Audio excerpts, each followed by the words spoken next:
This telescope travel experience is taking me again to the Izu Peninsula, southwest of the Tokyo-Yokohama metropolitan area. I have visited this region before and featured the trips in prior episodes. However, on this adventure, I intend to summit Mount Omuro, an interesting new destination. The volcanic cone of Mount Omuro is a remarkably symmetrical geologic artifact. It last erupted around 4,000 years ago. This area of Japan is highly volcanic and consequently contains many hot springs, which is nice, but underneath, danger lurks, because this region of Japan sits atop the intersection of 3 continental plates with many fault lines in the crust and hence has high potential for earthquakes. To get to Mount Omuro, I needed to take 3 trains from Yokohama. The first train was the Tokaido line to Atami Station, and then the Ito line and Izu-ku line to Izu-kogen Station. These were all local trains, and it took nearly 2.5 hours to reach the final stop. Because there was a chance of clouds in the afternoon, I left my home on the first train at 5:20 a.m. So it was still dark when I boarded the Tokaido line train at Yokohama and started my travel by rail. I had about 19 kilograms of equipment to carry, which is actually a rather light load compared to many of my previous Astrophotography Japan trips. The prior night was a full moon, and I soon noticed it was visible out of the right side windows, setting close to the silhouette of Mount Fuji in the distance. At about the same time, out of the left side windows, I could view the sunrise over the Pacific Ocean to the east. It was a rather surreal and beautiful coincidence.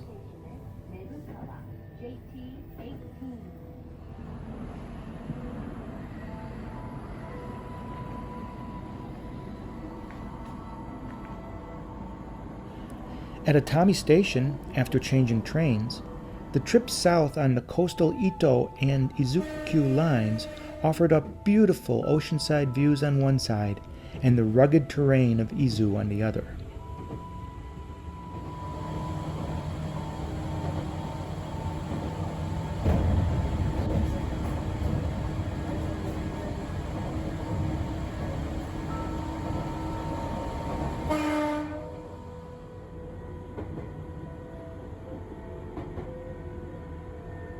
Izu-kogen Station was a bit bigger and more fancy than I anticipated.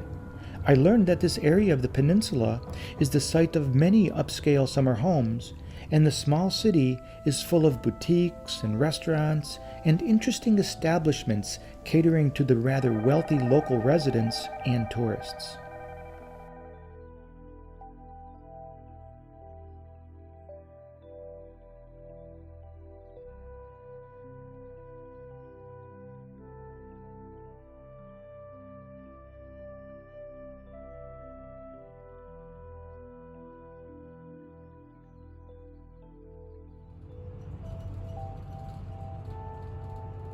From the station, it was a 20-minute bus ride uphill to the foot of Mount Omuro. Due to its natural uniqueness, this mountain has been considered a sacred place for literally all of Japan's recorded history. So, of course, it has its own Shinto shrine to commemorate the mountain's believed unique spiritual energy and resident deity. As you can see, Mount Omuro is devoid of any trees or large overgrowth. This is because of the tradition of purposely lighting it on fire, which has been done for the prior 700 years. The burning tradition is performed annually on the second Sunday of February every year. Nowadays, the only way you can get to the top of Omuro Mountain is via the chairlift. It is a slow, relaxing ride to the top and down again. My heavy backpack was given its own chair, traveling just ahead of me on the lift. Thankfully, I did not need to buy it a separate ticket.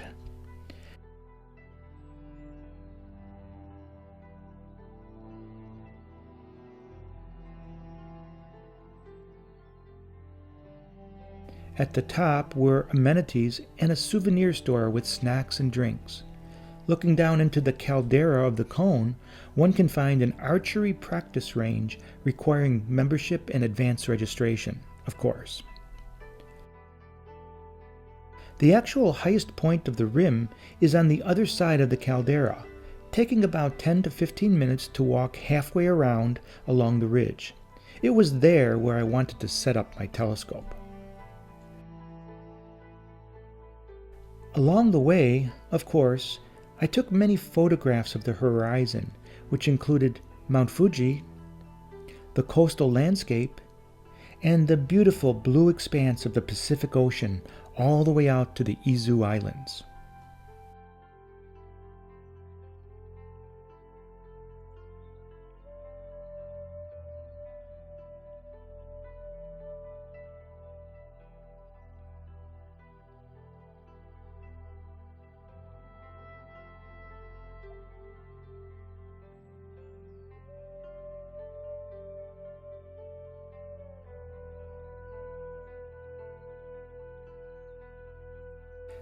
My first action was to set up my telescope for visual observation, so I could explore the scenery that was beckoning me in every compass direction.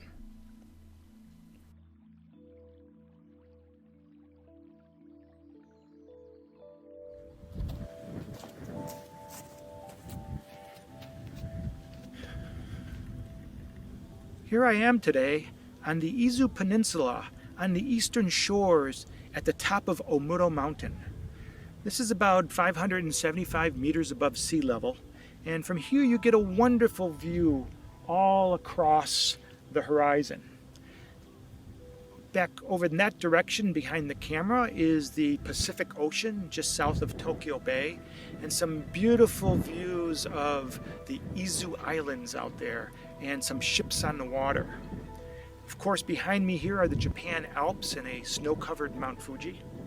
And I brought my telescope to enjoy all of this today because some telescopes are good at terrestrial viewing as well as looking at the stars. And I think this is one of them. This is the SVBony MK105 Maxitroph Cassegrain scope. Its 1365 millimeter focal length gives you some very high magnification. So I can scan the horizon, I can see wildlife down there in the trees, I get some beautiful views of the ships on the ocean out there, the city of Ito out here in the distance. So it's quite a nice scope for doing daytime terrestrial viewing. Of course, you want to use that with a 45-degree Prism correct image diagonal. And this one was provided to me by SVBony. It's the SV222 Prism diagonal. So it really has a good, clean, crisp, bright views. And when I'm using that in combination with this 25 millimeter eyepiece here, I'm getting 55x magnification, which probably is even a bit too much to see Mount Fuji because all I can get in the field of view is pretty much the summit. So you get some really good, beautiful close-up views with this scope. For nighttime astronomical observation, mirror-based 90-degree right-angle diagonals are usually used, which allows for more comfortable views of objects high in the sky. However, when viewing landscapes, our minds highly prefer upright images, which requires the use of prism-based diagonals with modern telescopes. For terrestrial viewing, the telescope is mostly horizontal and typically not looking skyward, so a 45-degree diagonal is actually more convenient to use. Not only are the specifications for this SVBony SV222 diagonal impressive, but its performance and price are splendid as well. By the way, it performs well for nighttime astronomy too, if you are still thinking that despite what I just explained. I've also got this right-angle prism finder scope here, which I think is the SV162 from SVBony, and it's about probably an 8x finder scope here. Very bright, clean images with that crosshair in the middle, and very easy to align with the OTA thanks to these sort of handy features and screws here on the finder scope holder. Prism diagonals like the one described previously and the one included in this finder scope also allow true right-to-left image movements as well. Pointing the telescope to the right also moves the image to the right in the eyepiece. But not all prism diagonals do that, so read the specs closely before you buy one. SVBony also has a straight line view version of this finder scope, which works similarly. Some people prefer that for daytime terrestrial use. And don't let the inexpensive price tag dissuade you. I guarantee the 6x magnification and bright, beautiful views will not disappoint you. So all of this is atop of a Alt-Az mount, the SV225 Alt-Az mount from SVBony, which I reviewed on a previous video. Notice I've got it sort of set up vertical here, which is really the correct way to use this when you're doing terrestrial viewing. So it gives me the ability to pan very nicely across the horizon, to take some nice smooth videos and to find things very easily. All of this together, it's been a lot of fun here at the top of the mountain, enjoying this wonderful day with these clear blue skies and just tremendous views here in Japan, just south of Mount Fuji. Thanks for joining me.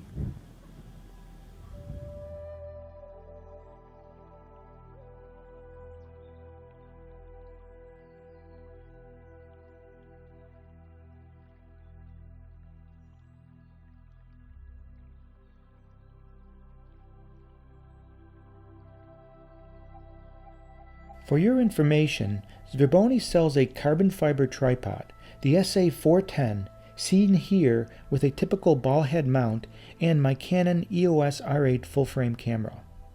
In my opinion, the SA410 is an excellent camera tripod. It has 10 layers of carbon fiber, folds up quite compactly, offers unique versatility, and can get very tall, almost 2 meters when fully extended. It is also sold in a bundle with the SA409 hydraulic fluid head mount. I was provided the tripod by SVBony. I appreciate that, but not the fluid head mount. I agree that the combination would be an excellent choice for bird watching, outdoor use, landscape photography, and any daytime application.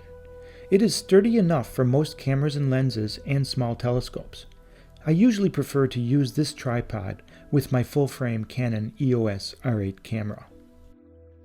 Although the SA410 tripod can also hold the SV225 Alt-Az mount and the MK105 telescope, you can see in this video that my personal preference is really for something with a broader upper top platform to more stably secure the base of the Alt-Az mount. Hence, I use the G-Hope B560C tripod, which has a 30 kilogram capacity and a 75mm bowl. I explained and reviewed this tripod together with the SVBony SV225 Alt-Az mount back in Astrophotography Japan episode 24. After spending an hour or so enjoying the views in all directions from atop Omuro Mountain, I next decided to use my MK105 for some terrestrial photography. So I modified my Canon camera with an EOS T2 adapter that had M42 threads on the receiving end. I also added a few extension rings, in all totaling about 80mm of extra length, and then a 1.25-inch nosepiece so it could be inserted into the MK105 optical tube assembly. The MK105 is a catadioptric design that does not require any additional downstream flattener lenses, like refractors often do, so there is no strict backfocus requirement. As long as the camera sensor is placed somewhere within the working range of the focus mechanism, which probably spans several centimeters, it is possible to achieve a clear focused image. Mount Fuji is about 60 kilometers or 37.5 miles to the northwest of my location in Izu. And the next several images are pictures I took using the MK105 telescope at its 1,365mm focal length.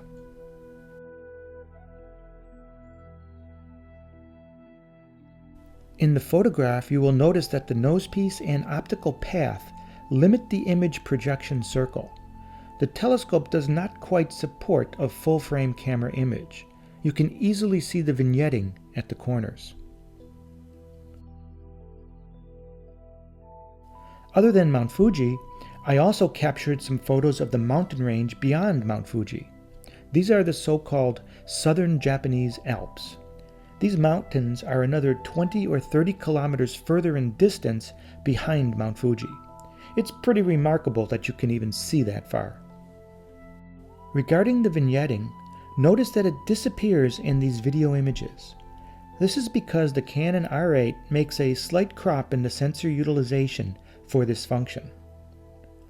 Also, all of the photos and videos that I am showing here have been adjusted or optimized in iPhoto software for contrast, black point, color, sharpness, and/or other parameters. Visual images through 60 to 90 kilometers of air mass have a tendency to appear somewhat washed out, no matter what lenses or telescopes you use.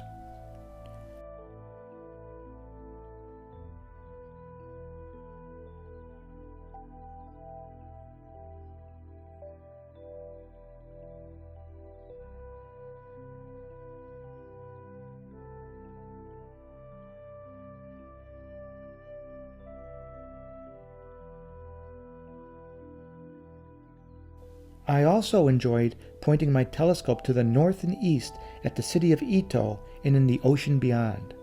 The telescope provided some remarkable close-up views.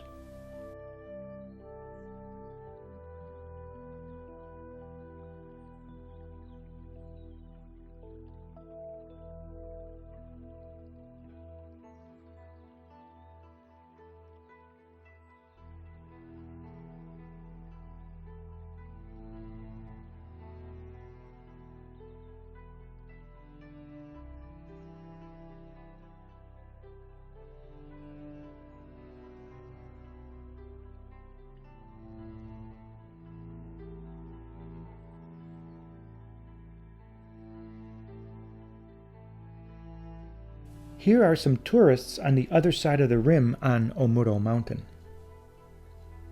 And beyond that, in the background, is Komuro Mountain.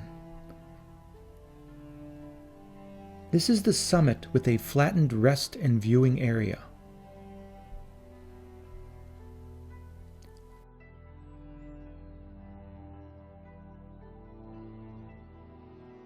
This open field area here is part of a site called Dinosaur Park, where I imaged the night sky in Astrophotography Japan episode 19 entitled Milky Way Mania. Dinosaurs and astrophotography. What a strange combination. I planned this trip and waited several weeks until the forecast was just perfect. This particular morning the wind was calm and the skies were perfectly clear, so I could enjoy remarkable views in every direction. Just after noon, I packed up my equipment and asked this nice young couple, whom I didn't know, to take a photo of me, ready for the journey home. So I completed my circumnavigation of the Caldera Rim, walked back to the chairlift for a ride down, and got on the next bus back to Izu-kogen Station. This was my first daytime telescope adventure. I really enjoyed the experience, especially since the week was full of cloudy nights and offered no opportunities for deep sky astrophotography anyways. I learned a bit about the diverse capability of the MK105 telescope for daytime use, and about some good quality accessories and other equipment available from SVBony, who were kind enough to donate a few accessories to this YouTube channel for evaluation. I also discovered a number of equipment bundles, like the one shown here on the SVBony website, which package together multiple components suitable for astronomical viewing, astrophotography, or even daytime terrestrial viewing. If you look closely, you can find there are many discounted bundles available to help you get started. As you might suspect, this is a footpath. This area of the country is full of lots of hot springs because of all the volcanic activity around here. After climbing a mountain, yeah, I know, I took a chairlift. What's better than soaking your feet in some hot water? Oh, that's nice.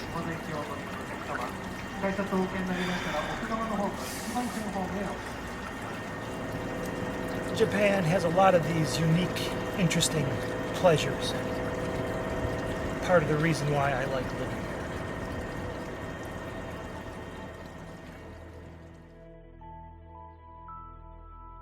To me, my hobby, astrophotography, is a fascinating combination of nature, science, technology, and art.